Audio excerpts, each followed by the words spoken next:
The farmhouse was older than Sarah remembered. She hadn't visited in 15 years, not since she was a kid. After her grandmother passed, it sat untouched. But with the city closing in and her job going remote, it seemed like the perfect, if impulsive, escape.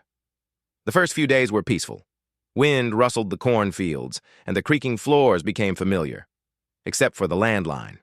A yellowed rotary phone clung to the kitchen wall like it had been left behind on purpose. Sarah meant to disconnect it but forgot. Who would call anyway? The first time it rang was the fourth night, 12:17 a.m. The metallic ring sliced through the silence. She shuffled to the kitchen. Her cell showed no missed calls. The storm hadn't knocked anything out. She answered. "Hello?" A wet, rasping breath came through. Then, "Why did you come back?" She froze. "Who is this?" Silence. Then a click. She didn't sleep. The next day she shrugged it off. Maybe someone local remembered the number.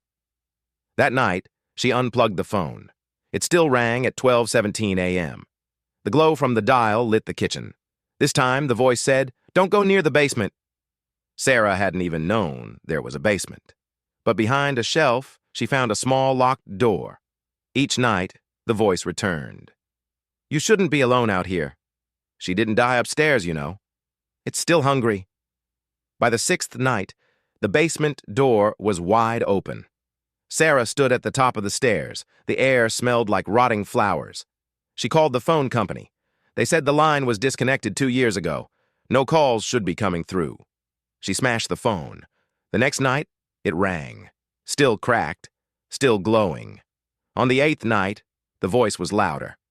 "You opened it." She hadn't. But the basement door said otherwise. At the bottom of the steps, a wet, barefoot print, facing up. That night, Sarah sat on the kitchen floor watching the phone. At 12:17, it rang. She didn't answer, but it didn't stop ringing. The next morning, the sheriff found the farmhouse door open. Coffee, warm. Car in the driveway. Cell on the counter. No, Sarah. Just the landline, off the hook. Carved into the wall beside it, fingernail deep. It got out. The house is still empty. But the phone? It still rings at 12:17 a.m., and if you answer, it might ask for you.